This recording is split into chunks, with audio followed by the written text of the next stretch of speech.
আসসালামু আলাইকুম ওয়া রাহমাতুল্লাহি ওয়া বারাকাতুহু।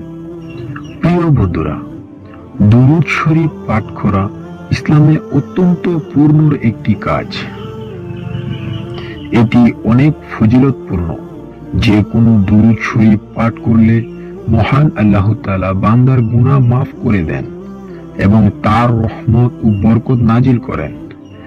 তবে কিছু বিশেষ দুরূদ রয়েছে যেগুলো পাঠের মাধ্যমে গুনাহ মাফ হওয়ার কথা বিশেষভাবে উল্লেখ করা হয়েছে। এর মধ্যে একটি দুরূদ হলো দুরূদে ইব্রাহিম। আল্লাহুম্মা সাল্লি আলা মুহাম্মাদিন ওয়া আলা আলি মুহাম্মাদিন কামা সাল্লাইতা আলা ইব্রাহিম ওয়া আলা আলি ইব্রাহিম ইন্নাকা হামিদুম মাজিদ।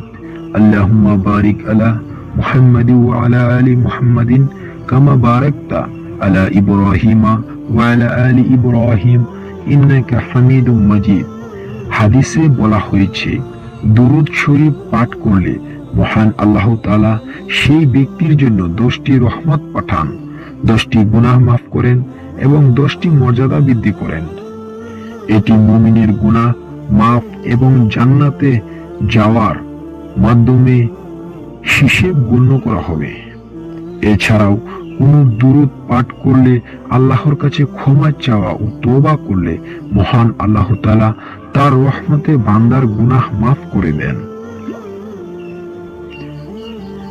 কোন দুরূদ পড়লে 90 বছরের গুনাহ মাফ করেন। একটি বিশেষ দুরূদ আছে যা পাঠ করলে 90 বছরের গুনাহ মাফ হয়। সুবহান আল্লাহ। সেই দুরূদটি হলো দুরূদে তাজ। আল্লাহুম্মা সাল্লি আলা সাইয়্যিদিনা মুহাম্মাদিন আবদিকা ওয়া রাসূলিকা আন-নাবিয়্যুল উম্মি ওয়া আলা আলিহি ওয়া সাহবিহি ওয়া সাল্লিম। হাদিস অনুযায়ী এই দুরূদ শরীফ পাঠ করলে মহান আল্লাহ তাআলা 90 বছরের গুনাহ মাফ করেন। আল্লাহর রহমত ও বরকতেও বেশি পরিমাণে নাজিল হয়। এটি একজন মুমিনের জন্য বিপুল পরিমাণে পূর্ণর কাজ হিসাবে গণ্য হয়। এই দুরূদ শরীফের বিশেষত্ব হলো এটি অত্যন্ত পবিত্র ও ফজিলতপূর্ণ। এই দুরূদ শরীফ পাঠ করলে মহান আল্লাহ তাআলা বান্দার অতীতের অনেক গুনাহ ক্ষমা করে দেন এবং বান্দার জন্য জান্নাতের পথ সহজ করে দেন। দুরূদ শরীফ পাঠ করা অত্যন্ত পূর্ণময় একটি ইবাদত। তবে দুরূদ পাঠের মাধ্যমে গুনাহ মাফের ব্যাপারে কিছু গুরুত্বপূর্ণ দিক বিবেচনা করতে হবে। ইসলামে দুরূদ পাঠ করা বিশেষত রাসূল সাল্লাল্লাহু আলাইহি ওয়াসাল্লামের প্রতি দুরূদ ও সালাম পাঠানো অত্যন্ত ফজিলতপূর্ণ কাজ হিসেবে গণ্য হয়। এর মাধ্যমে বান্দার গুনাহ মাফ হয়, আল্লাহর রহমত লাভ হয় এবং জান্নাতে প্রবেশের সুযোগ সৃষ্টি হয়। তবে গুনাহের ক্ষমা পাওয়ার জন্য দুরূদ পাঠ ছাড়াও কিছু শর্ত রয়েছে।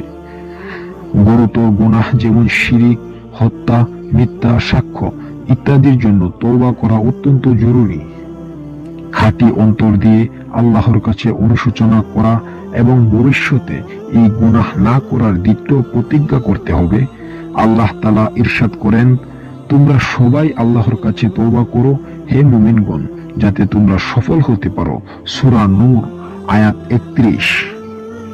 গুনাহ থেকে ক্ষমা পাওয়ার জন্য তওবা শর্ত হলো গুনাহ থেকে নিজেকে বিরত রাখা, ওই গুনাহের জন্য গভীরভাবে অনুশোচনা করা, ভবিষ্যতে গুনাহ না করার দৃঢ় সংকল্প করা। দুরূদ পাঠের মাধ্যমে ছোট গুনাহ মাফ হতে পারে, তবে বড় গুনাহের জন্য তওবা জরুরি। মহান আল্লাহ তাআলা তার বান্দাদের প্রতি অতি দয়ালু এবং করুণাময়।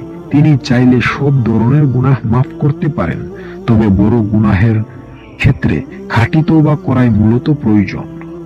দুরূদ শরীফ পাঠ করার সময় নিয়ত খাঁটি হওয়া জরুরি। শুধুমাত্র মুখে পড়ার পরিবর্তে অন্তরের গভীরতা দিয়ে আল্লাহর সন্তুষ্টির উদ্দেশ্যে দুরূদ পাঠ করা উচিত। হাদিসে এসেছে, আল্লাহ তাআলা বলেন, বান্দা যদি আমাকে 1 বিঘত পরিমাণ কাছে আসে, আমি তাকে 1 হাত পরিমাণ কাছে নিয়ে আসি।